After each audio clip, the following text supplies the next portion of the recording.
Welcome to Legacy of Faith. Today we uncover the extraordinary life of the wealthiest companion in Islamic history, whose fortune would equal billions today. His empire was so vast that the Islamic Caliphate itself borrowed from him. This is the story of Abdur Rahman bin Auf. When Caliph Uthman fell critically ill, he declared Abdur Rahman as his successor. Hearing this, people rushed to him. However, out of profound humility, he prayed to Allah to take his soul before Uthman. His prayer was answered. He left behind a legacy unparalleled, with mountains of gold that literally required axes to divide. At the time of his passing, the distribution of his immense wealth was a unique spectacle. His vaults contained 2.6 million gold coins, equivalent to around $700 million today. Alongside this, he owned 100 horses, 2,000 camels, 3,000 sheep, and vast agricultural lands spread across the caliphate. Today, historians debate his true net worth. Estimates range from $60 billion to an astonishing $1 trillion. To put this in perspective, 500 years before him, the richest man on earth was the Roman Empire's Marcus Crassus, with an estimated $20 billion. The Roman Empire, however, paled in comparison to the vast Islamic Caliphate, making Abdur Rahman undoubtedly richer. Even today's wealthiest Muslim, Prince Al-Walid bin Talal, with roughly $16 billion, falls short of this historical fortune. But how did he amass such wealth? Born into the Banu Zura clan of the Quraysh, the same clan as the Prophet Muhammad's mother, he was born 10 years after the Prophet. His father was a highly successful merchant of leather and perfumes, leading trade caravans to Yemen in the winter and the Levant Sham in the summer. Tragically, his father was killed by a rogue desert tribe during a journey. Thrust into leadership, young Abdur Rahman took over the family business and his tribe. During a business trip to Yemen, he met a Christian scholar who repeatedly asked if a prophet had emerged in Makkah. On the third trip, the scholar insisted that the time of the final messenger had arrived, urging Abdur Rahman to follow him and deliver a message. Astonished, he returned to Makkah, shared this with his friend Abu Bakr, and was taken to the Prophet PBUH. Recognizing the truth immediately, the wealthy Meccan chief embraced Islam. Facing severe persecution, he migrated to Abyssinia, rebuilt his business from scratch, and later returned to Makkah. When the time came to migrate to Medina, the Meccan chiefs threatened to confiscate everything, fearing his departure would crash their economy. Without hesitation, he left his entire empire behind, walking towards Medina completely empty-handed. Arriving in Medina with nothing, Abdur Rahman joined the Great Gathering, where the Prophet PBUH was pairing the emigrants, Muhajirun, with the helpers, Ansar, as brothers. The Prophet strategically matched them based on their prior social and professional status. Thus, the formerly wealthiest man of Makkah was paired with the wealthiest man of Medina, Sa'd bin Rabi. Demonstrating incredible generosity, Sa'd offered half of his massive fortune to his new brother. Yet, Abdur Rahman graciously declined, praying for Allah to bless Sa'd's wealth, and made a simple request. Just show me the way to the market. He was directed to the central market, which was strictly monopolized by Jewish merchants, led by a powerful businessman named Abu Raf. They controlled the economy through a clever, exploitative system, intercepting incoming caravans outside the city to buy goods cheaply, then selling them at exorbitant prices to the Arabs inside Madinah. The Arabs were trapped in this system, heavily burdened by interest-based loans taken from these same merchants. Breaking into this tightly controlled market was Abdur Rahman's greatest challenge. For his first few days, he merely observed, deeply studying the market dynamics. Despite having zero capital, he soon devised a master plan. He approached a local Muslim trader and proposed a profit-sharing agreement, known today as Mudarabah.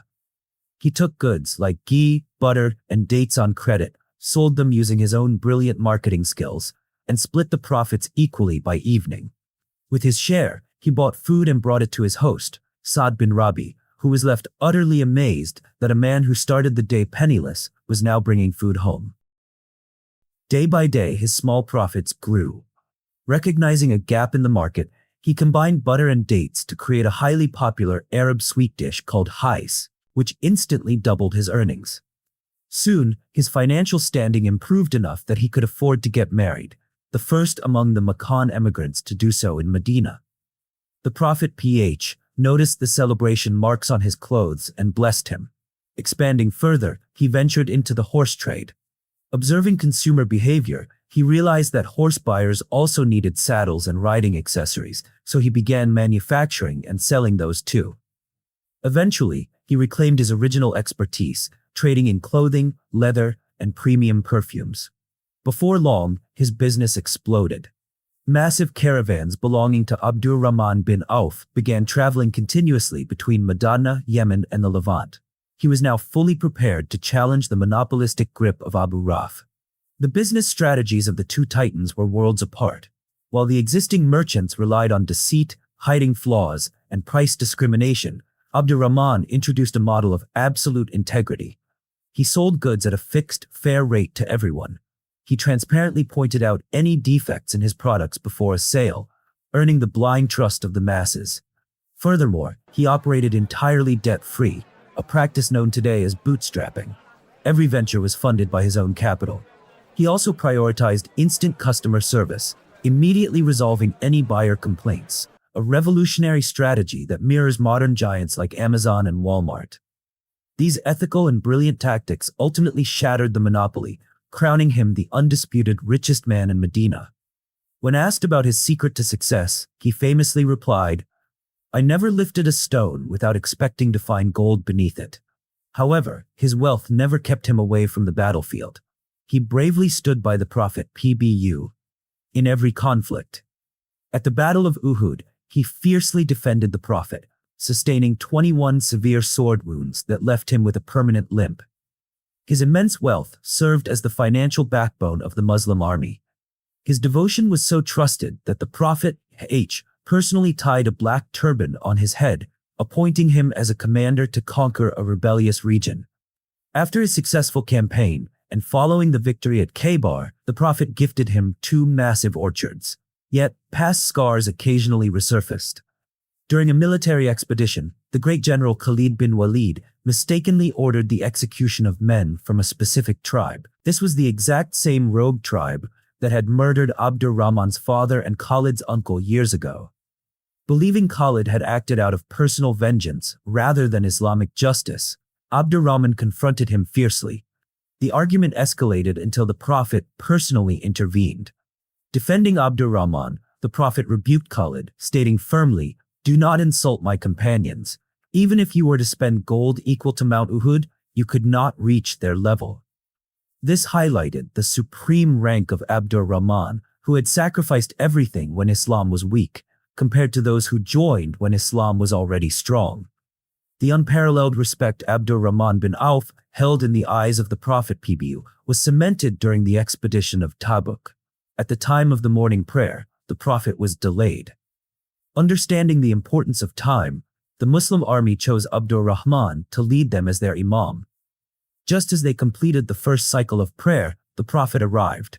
Instead of interrupting, the Messenger of Allah simply joined the congregation, praying behind Abdur Rahman. When the prayer concluded, the companions were terrified they had made a grave mistake, but the Prophet reassured them, praising their decision. Thus, Abdur Rahman achieved the unique and historic honor of being the only person behind whom the Prophet himself prayed. During this very expedition, Abdur Rahman's generosity reached astonishing heights.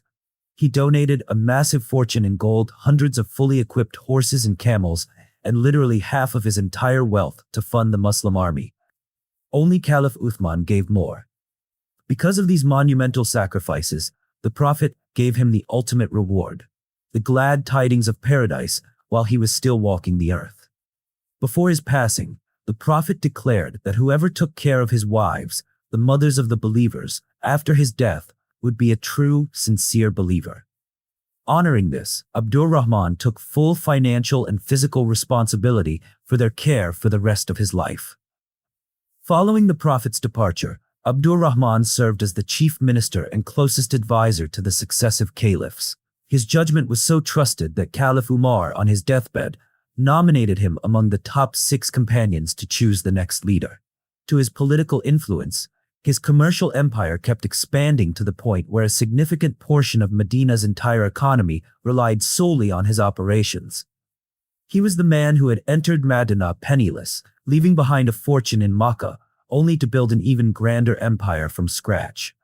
Yet, despite being the wealthiest man alive, the gold never entered his heart.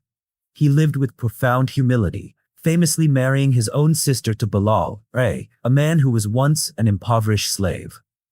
His life on legacy of faith stands as an eternal testament. True wealth is not measured by the coins in one's vault, but by the strength of one's faith, the purity of one's character, and the legacy left behind for the sake of the Almighty.